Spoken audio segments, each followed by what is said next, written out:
ओम शांति। आज 27 मई 2024 के बाबा के अनमोल मधुर महावाक्य सुनेंगे। आज की बाबा की मुरली है ज्ञान, योग, धारणा और सेवा।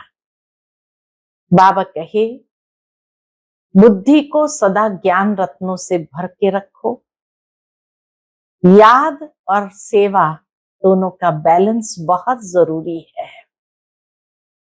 और तुम बच्चों को धारणा यही करनी है, नींद को जीतने वाले बनना है और जीते जी मरना है।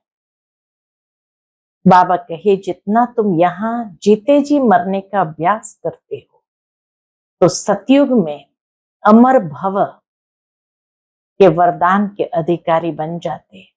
अर्थात वहां काल कभी भी अचानक आकर के अपनी बाहों में समाएगा नहीं। काल पर जीत प्राप्त कर लोगे, स्व इच्छा से देह को त्याग करोगे।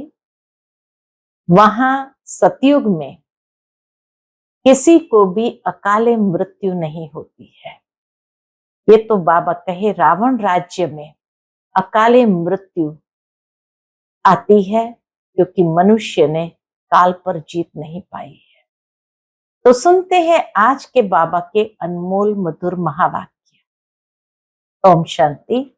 मीठे बच्चे, याद में रहकर भोजन बनाओ तो खाने वाले का हृदय शुद्ध हो जाएगा।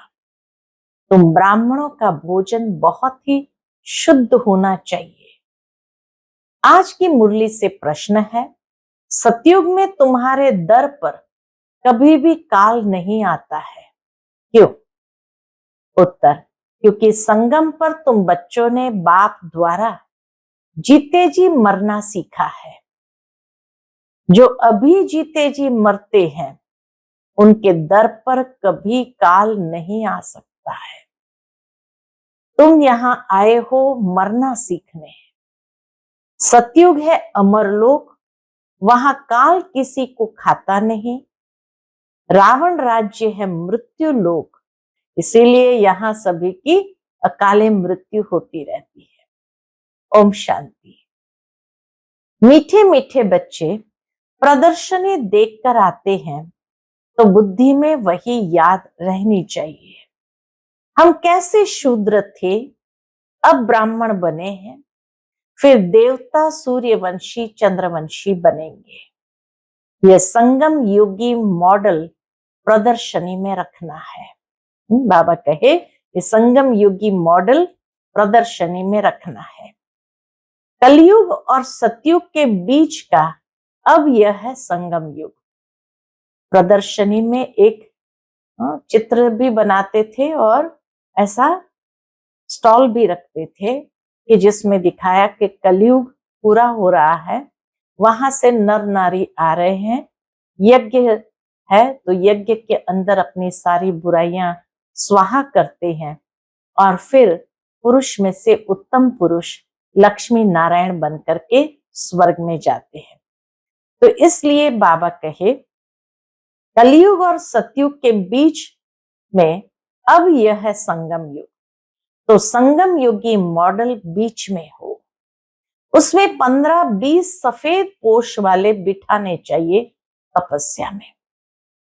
2 को ही बिठाया, तो इसीलिए बाबा कहे उसमें 15-20 ऐसे सफेद पोष वाले बिठाना चाहिए। जैसे सूर्यवंशी दिखाते हैं तो चंद्रवंशी भी दिखाना पड़े। ऐसे बनाना है जो मनुष्य समझ जाए कि यही तपस्या कर ऐसा बनते हैं। जैसे तुम्हारे शुरू में चित्र भी है साधारण तपस्या के और भविष्य राजाई पद के। ये भी बाबा ने यज्ञ के अंदर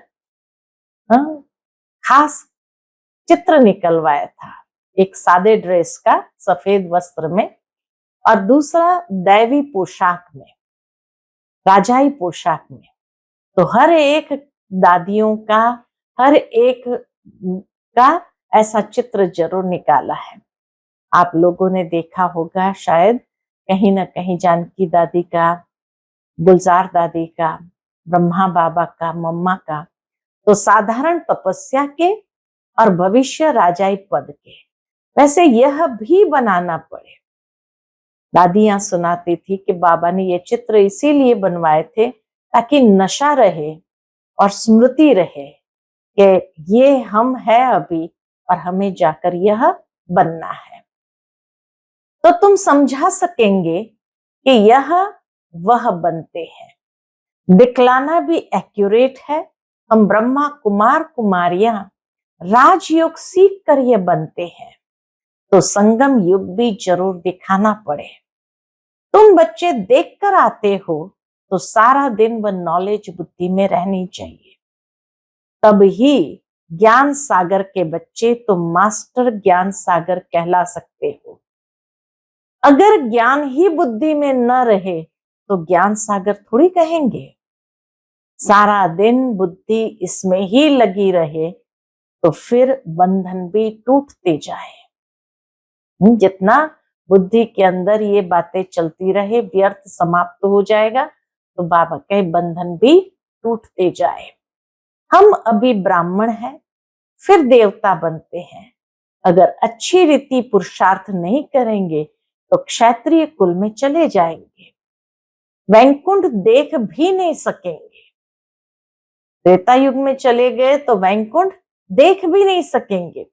मुख्य तो है ही वैकुंठ, वंडर ऑफ वर्ल्ड सतयुग को कहा जाता है। इसीलिए पुरुषार्थ करना है। तुम्हारे दोनों चित्र होने चाहिए, वह रंगीन ड्रेस व गहनों आदि से सजाया हुआ और वह तपस्या का, तो वह समझेंगे यही सूक्ष्म वतन में बैठे हैं। ड्रेस तो बदल सकते हैं, फीचर्स तो बदल नहीं सकेंगे। वह हुआ अपवित्र प्रवृत्ति मार्ग, वह पवित्र प्रवृत्ति मार्ग, जिससे समझे कि यह स्थापना कर रहे हैं। यही फिर वह बनते हैं। जो मेहनत करेगा वही पाएगा। ब्राह्मण बनने वाले तो बहुत है ना। इस समय तुम थोड़े हो, दिन प्रतिदिन वृद्धि को पाते रहेंगे। साकार बाबा के सामने तो बहुत थोड़े थे, लेकिन बाबा ने यही वरदान दे दिया कि चलते चलते दिन प्रतिदिन वृद्धि को पाते रहेंगे। सारा सृष्टि चक्र कैसे फिरता है बुद्धि में है। हम तपस्या कर रहे हैं, फिर यह बनेंगे। इसको ही कहा जाता है स्वदर्शन चक्रधारी हो बैठना, क्योंकि बुद्धि में तो सारी नॉलेज है। हम क्या थे, अब फिर क्या बनते हैं। स्टूडेंट टीचर को तो जरूर याद करेंगे, तुमको भी बाप को याद करना है। याद की यात्रा से ही पाप कटते हैं, आत्मा पवित्र हो जाती है, तो फिर शरीर भी पवित्र मिलता है। जो शूद्र से ब्राह्मण बनते हैं वही फिर देवता बनते हैं। इसका जितना बड़ा मॉडल हो अच्छा है, क्योंकि लिखना भी पड़ता है संगम योगी पुरुषोत्तम बनने वाले ब्राह्मण। अभी तुमको बाप बैठ पढ़ाते हैं, ऊपर में शिव बाबा का भी चित्र है जो तुमको पढ़ाते हैं। तुम यह बनते हो, यह ब्रह्मा भी तुम्हारे साथ है। वह भी सफेद पोषधारी स्टूडेंट है, वह भी सफेद पोषधारी स्टूडेंट है। मनुष्य तो राम राज्य को भी नहीं मानते हैं। गायन भी है राम राजा राम प्रजा। सतयुग में तो धर्म का राज्य है ही, बाकी त्रेता में क्षत्रियों की ग्लानि कर दी है, सूर्यवंशी की ग्लानि नहीं की है। तो यह भी लिखना पड़े राम राजा राम प्रजा, बसे नगरी जिए दाता, धर्म का उपकार है। वह भी सेमी स्वर्ग है, क्योंकि 14 कला है ना, वहां ऐसी ग्लानि की बातें होती नहीं। उनको क्लियर कर दो हम क्या बन रहे हैं। हम ही अपने लिए स्वराज्य स्थापन कर रहे हैं। विश्व में शांति का एक स्वराज्य जो मांगते हैं, विश्व में शांति का एक स्वराज्य जो सब मांगते हैं, वह हम स्थापन कर रहे हैं। बाबा प्रदर्शनी आदि देखते हैं तो ख्यालात चलते रहते हैं। तुम बच्चे घर जाएंगे तो फिर ये सब बातें भूल जाएंगे, परंतु ये सब बुद्धि में याद रहना चाहिए। ऐसे नहीं प्रदर्शनी से बाहर निकले और खेल खलास। अच्छे अच्छे बच्चे जो पुरुषार्थी है उनकी बुद्धि में टपकना चाहिए। बाबा को टपकता रहता है ना, बाबा की बुद्धि में ये ज्ञान टपकता रहता है ना, अर्थात विचार सागर मंथन चलता रहता है। बुद्धि में सारा ज्ञान रहेगा तो बाबा की याद भी रहेगी, उन्नति को पाते रहेंगे। अगर सतो प्रधान नहीं बनेंगे तो फिर सतयुग में नहीं जाएंगे। इसीलिए अपने को याद की यात्रा में पक्का रखना है। तुम राजयोगी हो, तुमको बड़ी जटाएं हैं, महिमा सारी तुम माताओं की है। माताओं के जटाएं बहुत बड़ी है, तो बाबा कहे तुम राजयोगी हो, तुमको बड़ी जटाएं हैं, महिमा सारी तुम माताओं की है। जटाएं भी नेचुरल है। राजयोगी और योगिनी यह सच्चा सच्चा तपस्या का रूप दिखाते हैं। राजयोगी और योगिन बाबा कहे ये सच्चा सच्चा तपस्या का रूप दिखाते हैं। ये सब समझने की बातें हैं। बाप कहते हैं देह के सब धर्म छोड़ अपने को आत्मनिश्चय करो, बाकी सब देह के संबंध आदि भूल जाओ, एक बाप को याद करो। वह तुमको बहुत मालदार बनाते हैं, जीते जी मर जाओ। बाप आकर जीते जी मरना सिखलाते हैं।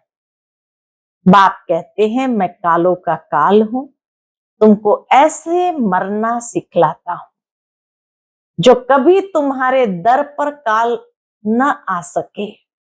वहां तो रावण राज्य ही नहीं, सतयुग में कभी काल खाता नहीं। उनको अमरपुरी कहा जाता है। बाबा तुमको अमरपुरी का मालिक बनाते हैं। यह है मृत्युलोक, वह है अमरपुरी, यह है राजयोग। तुम लिख दो प्राचीन भारत का राजयोग फिर से सिखाया जाता है। जो प्रदर्शनी आदि देखते हैं उन्हों को ख्याल करना चाहिए इसमें और क्या करे जिससे मनुष्य एक्यूरेट समझे।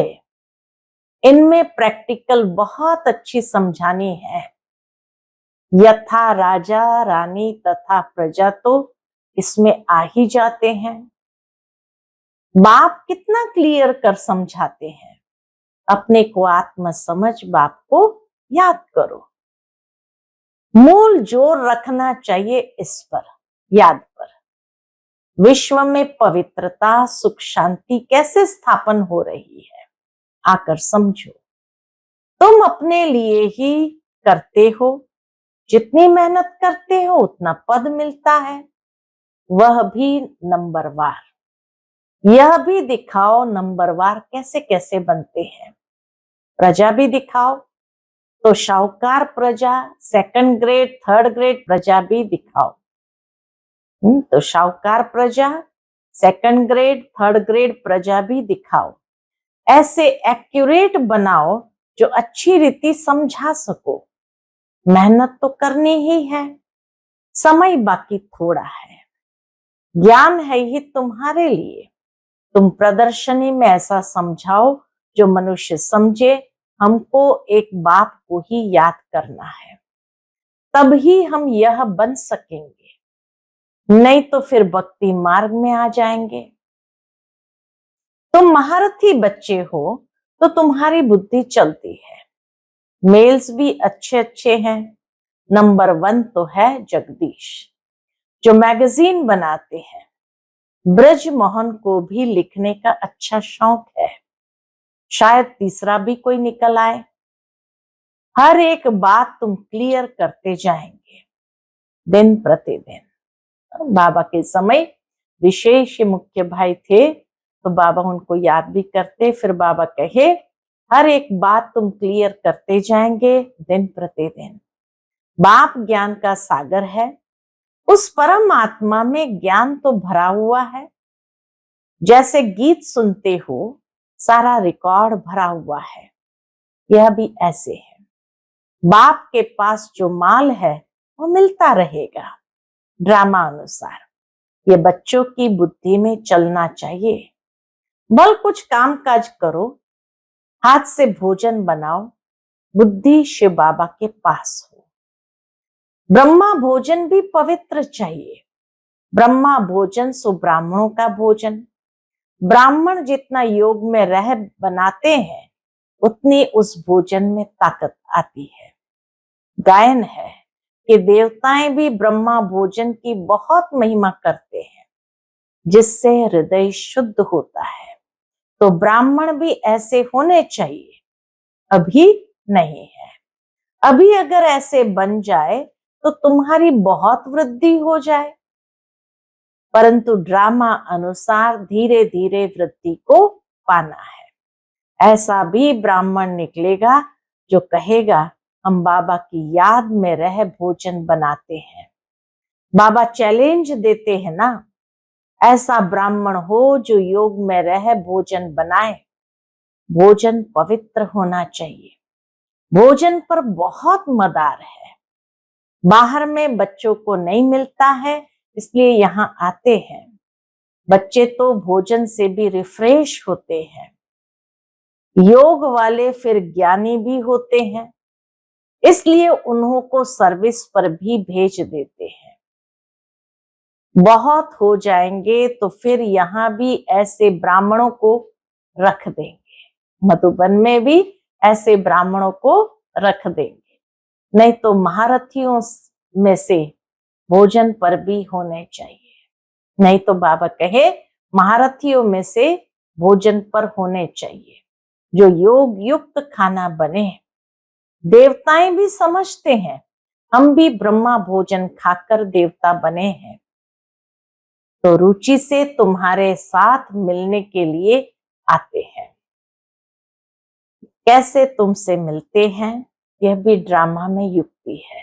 पहले पहले संदेशिया जब वतन में जाती थी तो वहां बाबा उन्हें साक्षात्कार कराते कि सभी देवताएं भी वहां पहुंचे हैं, और जो भोग लेके जाती थी तो उस भोग के लिए वो तरसते थे और बाबा उन्हें वो भोग स्वीकार कराते थे। तो बाबा कहे कैसे तुमसे मिलते हैं यह भी ड्रामा में युक्ति है। सूक्ष्म वतन में वह और यह मिलते हैं। सूक्ष्म वतन में और यह, वह और यह मिलते हैं। यह भी वंडरफुल साक्षात्कार है।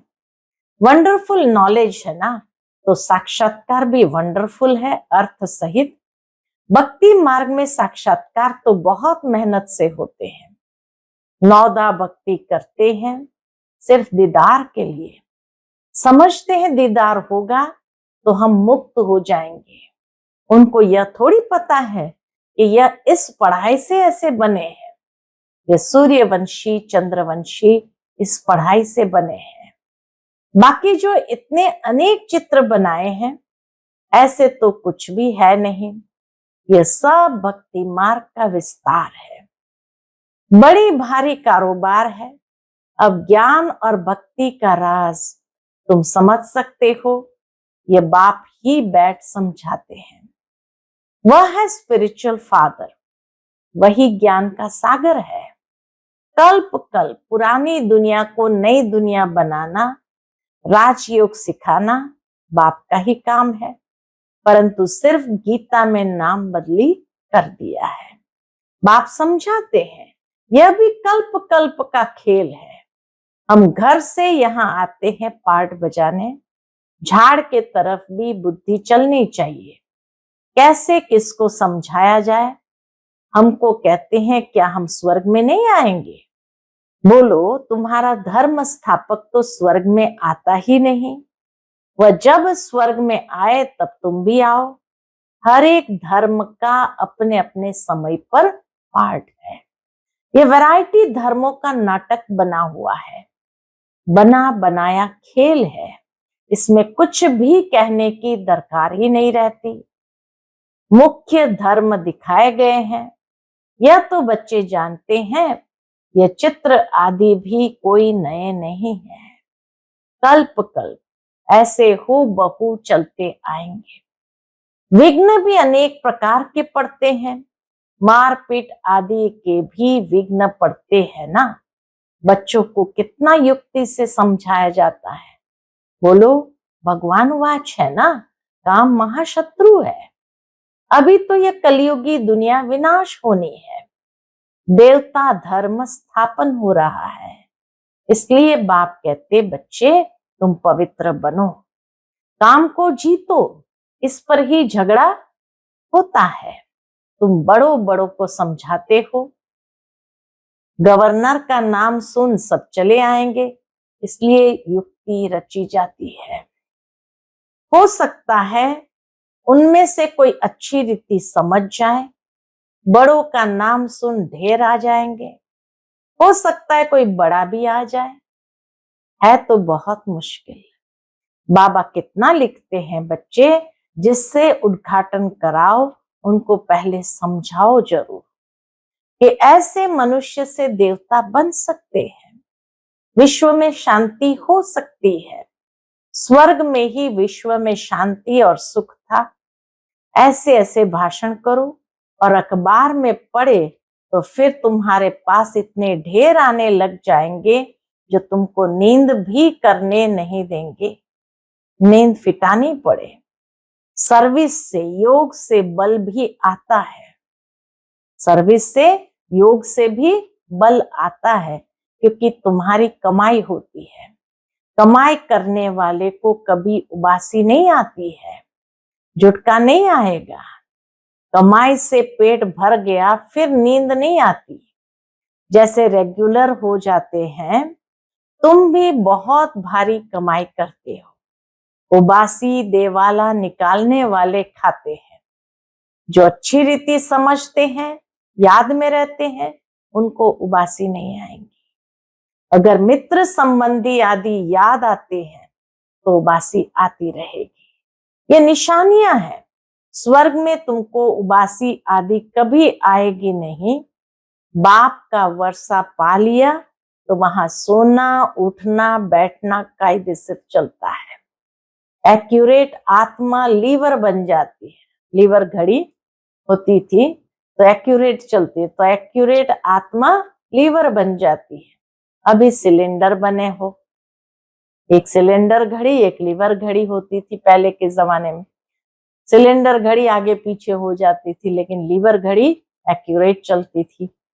तो बाबा कहे अभी सिलेंडर बने हैं, उनको लीवर बनाना है। लीवर सिलेंडर ये घड़ियों के नाम है। ऐसा कोई बना सकता है? कोई नहीं बना सकता। अच्छा, मीठे मीठे सिकिलते बच्चों प्रति माता पिता बाप दादा का याद प्यार और गुड मॉर्निंग। रूहानी बाप की रूहानी बच्चों को नमस्ते। हम सभी रूहानी बच्चों की रूहानी माता पिता बाप दादा को याद प्यार गुड मॉर्निंग और नमस्ते।